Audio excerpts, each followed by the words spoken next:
What's good, everybody? It's BBK Dragoon again, and we're looking today at two more Warlock PvP builds. These come from our Elite Warlock Builds article on PlanetDestiny.com. We're going to be looking at the Obsidian Mind Voidwalker PvP build and the Shrieker Sunsinger PvP build. They're both really fun. I think they're both really strong and easy to pick up and learn. A quick note before we get started, though. These notes and these builds that we're talking about today are just suggestions. You all have your own playstyles, and Destiny's been out long enough that we can safely say there's no such thing as the best build, or at least objectively we can't say that. From a subjective perspective, everybody probably has their own idea of what they think the best build is. So if you have a perk or an idea or a certain spec that you want to play out differently, go for it. We're just trying to give you options and give you some cool playstyles and pick perks that benefit that. So let's get started. First up is the Obsidian Mind Voidwalker build. The whole idea here is to get as many Nova Bombs as possible, as quickly as you can. All of our perks are designed to give us a lot of super energy, and we put this with our Obsidian Mind Exotic Helmet, which grants us additional super energy for any kills that we get with Nova Bomb. You add all this together and you have a build that gives you your super very quickly. In most of the games today, I will be getting my super within the first minute or two of the game, and from that point on, you continually get your super up over and over again, as long as you're slaying effectively and using your perks to the best of your ability. The real backbone and key piece of equipment that make the Obsidian Bomber build viable and so effective is the Obsidian Mind Exotic Helmet.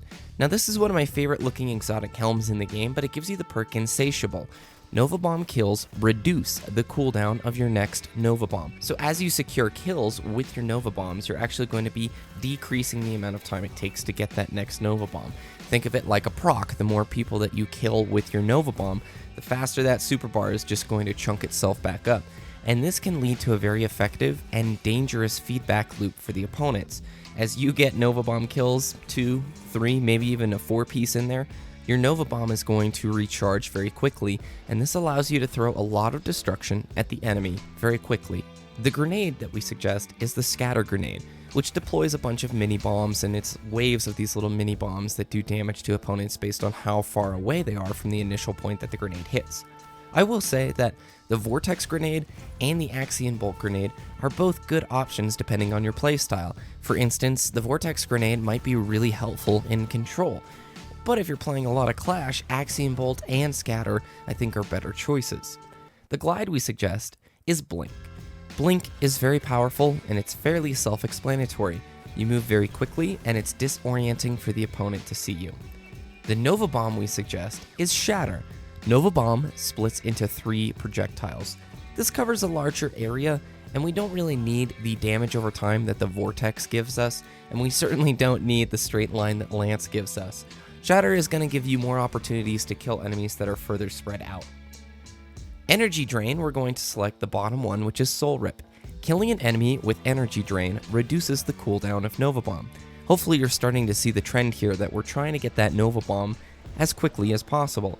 So when you melee somebody and kill them with Soul Rip up or your Energy Drain ability available, you're going to get 10% energy back to your super meter. It doesn't sound like a lot, but you can get your super within 1 minute of play or even less. I've seen opening routes where Warlocks get 4 or 5 kills with maybe an assist, and as long as they hit that Soul Rip, they end up having their super very quickly, and it begins the feedback loop of destruction. For our first passive, we are going to be using Arcane Force. We're going to be using Annihilate as our ability modifier, which increases the size of explosions created by Nova Bomb and grenades. This works well with Vortex Grenades and the Scatter Grenade. We're going to be selecting Chaos Order as our second passive, training focused on raw speed. And finally, we select Bloom as our last ability modifier. Enemies killed by any of your abilities explode. And so Nova Bomb, Energy Drain, or grenades cause opponents to explode when you kill them. This talent will turn your Energy Drain into an explosive high 5 and scatter enemies taken out by Nova Bomb for even more potential destruction and therefore more super energy back to you. In terms of weapon recommendations, you really can pick what you want in the primary slot. I'm a huge fan of Thorn, The Last Word, and Hawkmoon. I think hand cannons after patch 1.1.1 are really good, especially Thorn with the Mark of Devourer perk, which basically gives you a damage over time ability. You can't go wrong there. But if you have bad juju, well, I think a lot of players have red death right now, you can't really go wrong with either of those weapons. For your secondary, I really do like shotguns with this build. Fellwinter's, Found Verdict. The reason being, you want to get that Soul Rip proc off when you can, and again, that's your melee ability. If you melee somebody and you kill them, and you've got the ability up, of course, you're going to get 10% additional super energy, and that's really helpful for us getting, again, our super back up. For the heavy weapon, I think if you're a newer player, rocket launchers give you easier guaranteed kills, but there's something about an HMG that gives you many kills instead of just maybe 2 or 3 that the rocket launcher will give you. It's game mode specific as well. If it's control, there's nothing more satisfying than putting down a good rocket on a control point that's got 2 or 3 people there. There's a few things to keep in mind with the Obsidian Bomber build, and I've put in about 200 or so games using this build, so I probably need a couple hundred more before I can really give the nitty gritty, but I have noticed that if you hold on to your super for too long, you kind of defeat the purpose of the build. We've picked perks, our playstyle, and our equipment to try and give us our Nova Bomb as quickly as possible. So if you just wait for that perfect moment where the stars align and 2 or 3 Guardians always pack together, you can be missing out on a lot of the potential that this build offers. Keep in mind that you're not always going to be able to get triple kills, but if you can get double kills consistently, you're going to get that super meter back up again, and who knows, the stars may align and you might get one of those nice triples or quads or even further. It's important to use your super to shut down other players' supers as well. If it's a tight match and you see somebody who pops Blade Dancer, Golden Gun, the Defender Bubble, or they're getting ready to rock a Fist of Havoc, it might be beneficial for your team, depending on the score, for you to take out those players. Even if it's just one player, I find taking out somebody who's Blade Dancing or Golden Gunning is as important as getting a double or a triple kill. Why? Because you're shutting down a player who's probably going to get a lot of easy kills. Like Golden Gun, you usually see a good hunter getting 3 or 4 kills out of it. Maybe 2 or 3. Okay, let's be a little bit more realistic. That's the Obsidian Mind build in a nutshell. It's really fun, and I think it's a great build for people who have the Obsidian Mind helmet. Let's go check out the Sun Shrieker Sunsinger PvP build.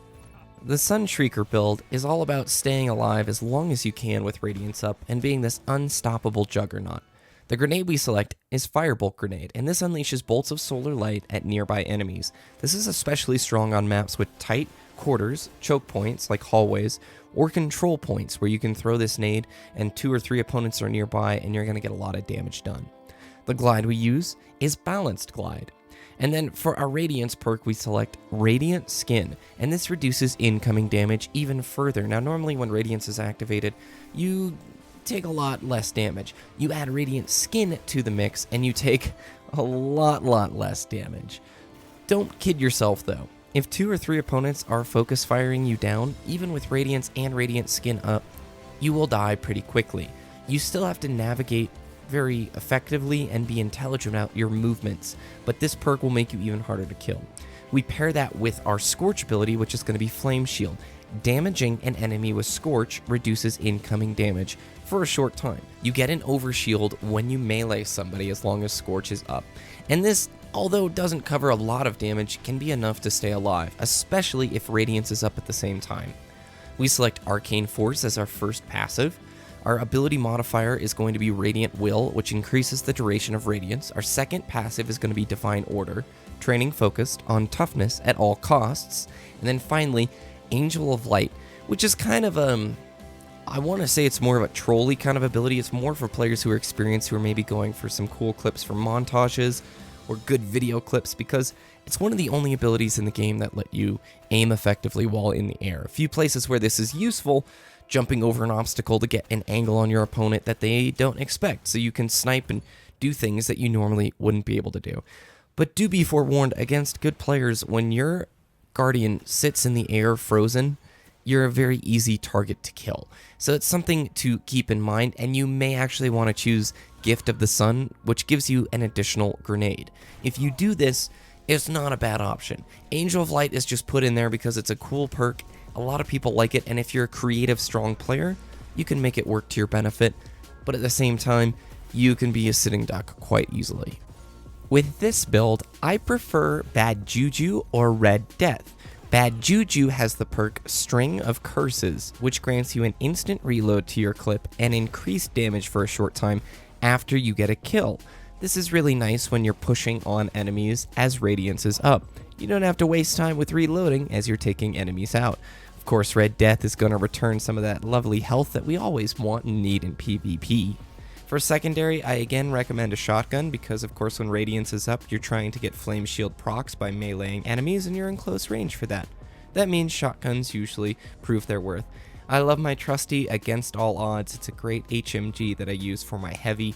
And for the exotic armor piece, I like the Claws of Ahamkara because they give you an additional charge for Scorch, and this is powerful because it gives you an extra Flame Shield, and when you learn how much damage Flame Shield can take, that really can be the difference between life or death and you getting that really awesome aggressive push.